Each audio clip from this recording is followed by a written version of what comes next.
주일 예배에서는 우리가 보통 주일에는 사도행전을 봤는데 오늘은 새1의 기도회의 연장 그러한 선상에서 우리 출애굽기의 말씀을 함께 보고자 합니다.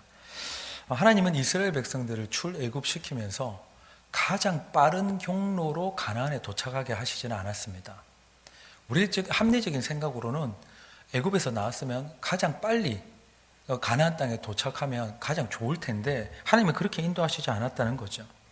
이스라엘 백성들이 불평을 품고 불만을 토로하고 또 불신앙으로 불순종으로 말미암아서 40년 동안이나 광야를 이렇게 돌게 된 게 아니라 할지라도 그 이전에 그런 일이 없었다 할지라도 하나님은 일부러 먼 길을 선택하셨다는 것을 성경은 이야기하고 있습니다.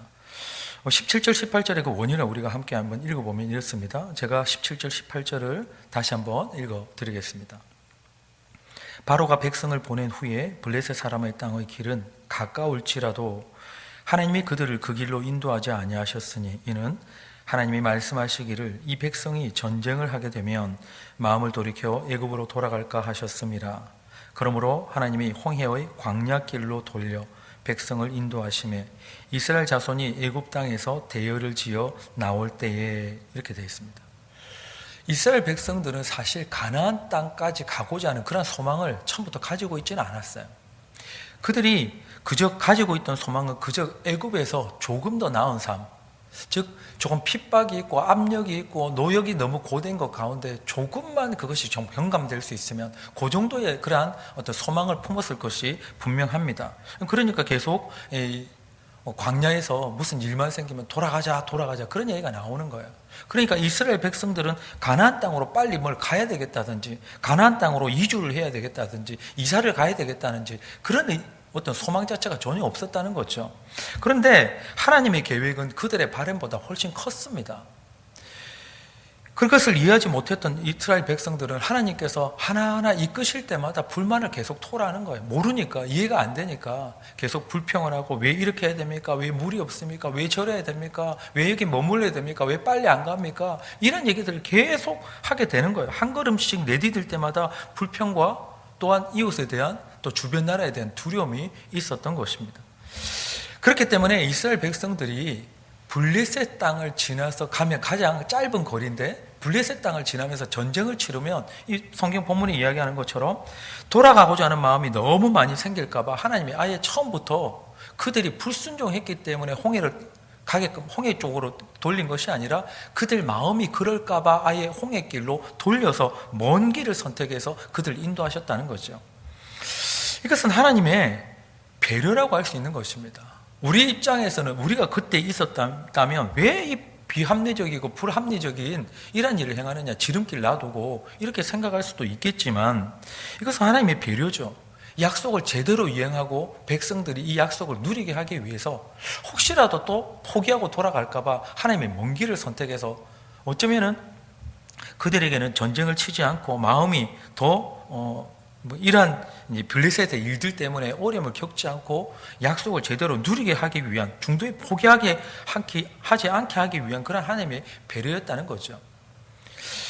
무엇이든지 사실은 가장 가까운 지름길을 선택하거나 가장 빨리 승진하거나 가장 빨리 성공을 이루거나 가장 빨리 부를 얻는 것, 그러한 것이 현대인들에게는 어떤 성향 가운데서 좀 공통된 그런 성향이 있는 것 같기는 해요.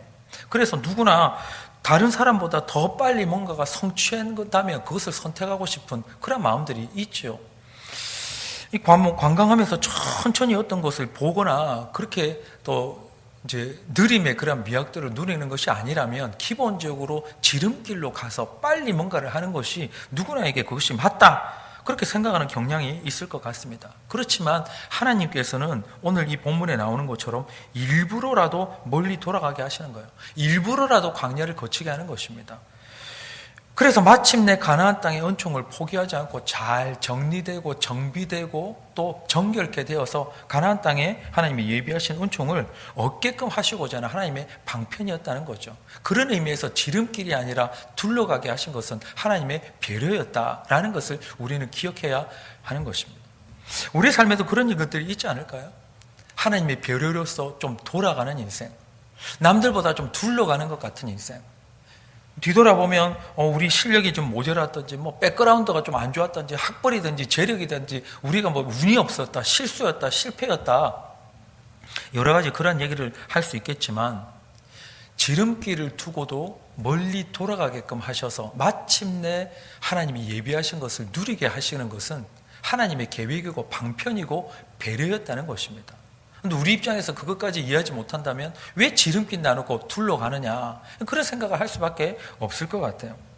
그러나 하나님께서는 우리를 돌아가게 하시는 그러한 인도하심으로써 약속을 철저하게 얻게 하고 누리게 하신다 하는 그 계획을 우리는 밝게 볼 수 있는 믿음이 있으면 좋겠습니다. 계속해서 21절, 22절도 함께 보면 이렇습니다. 제가 읽어드리겠습니다. 여호와께서 그들 앞에서 가시며 낮에는 구름 기둥으로 그들의 길을 인도하시고 밤에는 불 기둥을 그들에게 비추사 낮이나 밤이나 진행하게 하시니 낮에는 구름 기둥 밤에는 불 기둥이 백성 앞에서 떠나지 아니하니라. 아멘. 이게 조금 앞뒤를 좀 떼고 보면 여호와께서 그들 앞에서 가시며 떠나지 아니하니라 이렇게 된 거예요. 이스라엘 백성에게서 하나님은 떠난 적이 없으시죠. 그들에게 앞서 가시고 그들을 떠나지 아니하셨다. 마찬가지로 우리 삶에도 하나님께서 앞서 가시고 우리를 떠나지 않으실 줄로 믿습니다. 이게 왜 이들에게만 해당되는 그런 약속이겠습니까? 우리를 위한 하나님의 약속이잖아요. 너희 앞에서 내가 앞서가고 너를 떠나지 아니하겠다. 그런 약속이 여전히 우리에게 있는 것입니다. 그것을 위해서 이스라엘 백성에게는 시시각각 인도하시는 한 방편으로 하나님이 무엇을 예비하셨냐면 하나님의 임재의 구름이라고 불리는 이 구름 기둥이라는 게 등장하는 거예요. 그것을 쉐키나 혹은 쉐카이나라고 이렇게 표현하는데 낮에 볼 때는 그것을 이제 구름 기둥처럼 보이고 밤에도 구름 기둥이 있지만 거기에서 불처럼 그러니까 환한 그러한 빛이 비치니까 그것을 불기둥이다 이렇게 표현을 한 것입니다. 이 구름은 하나님의 임재를 나타내는 것이었어요. 이 구름은 적들이 이스라엘 백성에게 가까이 오지 못하게 하는 그런 보호막이 되기도 했고 특히 낮에는 광야 가운데 굉장히 뜨겁잖아요. 사막 기후처럼. 그것을 좀 가로막아서 그늘이 되게 하시는 그렇게 하는 구름 기둥의 역할도 이렇게 하게끔 하셨고 또 밤에는 또 광야에서 또 사막에서도 영하로 푹 떨어지는 굉장히 추운 날씨란 말이에요. 그때에 마치 난로처럼 전 백성들이 따뜻함을 유지할 수 있는 그러한 기능을 하는 것으로서 이제 추위로부터 보호해 주시기도 했죠. 그것을 불기둥이라고 이렇게 표현을 한 거예요. 그 임재의 구름으로서 이렇게 하나님이 주시는 그런 은총이 없었다면 이스라엘 백성들은 잘 출애굽을 했다고 하더라도 광야를 통과하지 못했을 거예요. 온갖 질병이 걸렸을 수도 있고 양식이 모자랐을 수도 있고 여러 가지 어떤 침범이 있을 수도 있고 근데 하나님께서는 출애굽만 시키신 것이 아니라 그 가운데 광야를 지나면서도 계속 보호하시고 보호하시는 그 가운데서 한마디로 표현하면 그것을 구름 기둥으로 불 기둥으로 인도하셨다 이렇게 표현을 하고 있는 것입니다. 구름 기둥이 불 기둥이 단 하루라도 그들과 떠났다면 어쩌면 그들은 생존하지 못했을 가능성이 훨씬 많아요. 주변의 강대국들이 이렇게 막 쳐들어온다 이런 얘기를 들으니까 이렇게 막 나가서 마치 마중 나가듯이 나가서 싸움을 걸어오고 이랬을 때 하나님의 도움이 단 하루라도 멈췄다면 그들은 다 전멸했겠죠. 그러니 불기둥으로 구름 기둥으로 떠나지 않고 너를 지키고 인도하겠다는 이 약속은 하나님이 계속해서 지켜주신 것입니다. 우리에게는 사실 그런 구름이 없어요. 우리 각 가정마다 뭐 하나님의 임재의 구름이 있고 어느 날은 있고 밤에는 번쩍번쩍하고 이런 게 없잖아요. 그러나 하나님은 그러한 구름이 아니라 다른 방법을 사용하셨다는 것을 우리는 압니다. 그것이 무엇이냐면 아예 우리 속으로 들어오셔서 우리를 통째로 인도해 주시겠다는 성령의 임재가 우리에게는 있는 것입니다. 그래서 성령님은 외부에 있는 그런 이러한 하나님의 임재의 구름보다 더욱 강력하게 우리를 인도해 나가시는 거죠. 이제는 하나님의 임재를 나타내는 다른 매개체, 하나님이 저 구름 기둥이 있으니까 있구나. 하나님의 성막에 구름이 가득했다 이런 표현이 있을 때는 하나님이 임재하셨구나. 또 여호와의 산에서 마치 불기둥같이 그렇게 하나님의 위엄이 나타나는 그런 구름이 있고 그게 번쩍번쩍하는 천둥 번개가 치는 것 같구나. 그럴 때 하나님의 임재가 있다. 이렇게 판단이 될 수 있었겠지만 이제는 그런 매개체가 전혀 필요 없이 하나님이 그냥 우리에게 임재하셔서 우리를 그냥 이끌고 인도하시겠다. 그렇게 약속을 해 주신 것입니다. 이 성령의 임재 하신 주된 목적은 우리가 예전에도 봤지만 우리 각자에게 구원의 또 표징으로서 이렇게 성령의 임재를 주셨고, 또 다른 편으로는 이 땅에서 우리를 인도하시기 위함이다. 그래서 성령님의 이름이, 이 보혜사라는 이름이 우리를 인도한다는 인도자, 보호자, 변호자, 안내자, 이런 의미가 있다는 거잖아요. 또 뿐만 아니라 우리에게 사명을 감당할 수 있도록 우리에게 성령의 충만함으로 임하셨다라는 것을 우리는 몇 주 동안을 통해서 봤던 것을 기억하실 것입니다. 하나님의 임재의 구름이 광야에서 단 한 번도 떠난 적이 없듯이 하나님이 우리에게 임하신 임재도 단 하루도 떠나지 않으실 줄로 믿습니다. 그것이 언제까지냐? 세상 끝날까지 너희와 항상 함께 있겠다. 그게 주님의 약속이잖아요. 우리에게 임재의 약속, 떠나지 않겠다는 약속, 반드시 약속을 성취하셔서 이끄시겠다는 그 약속이 우리에게 있는 것입니다. 성령님의 임재나 성령님의 인도하심은 하나님의 약속입니다.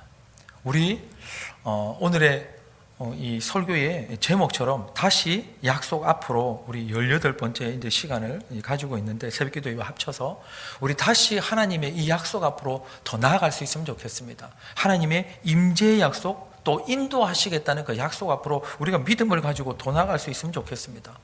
그들이 가졌던 구름 기둥과 불 기둥보다 더 강력한 약속이 우리에게 있잖아요.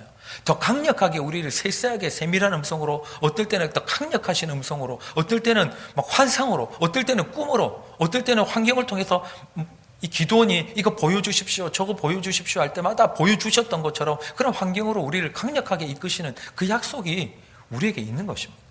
그러니 이스라엘 백성이 인도받았던 것보다 오늘 본문에 나오는 여호와께서 그들 앞에 가시며 그들을 떠나지 아니하니라, 이것보다 더 강력한 약속이 우리에게 있는 거예요. 그 약속을 우리가 오늘 다시 한번 되새길 수 있고 그 약속 앞으로 나아갈 수 있으면 좋겠습니다.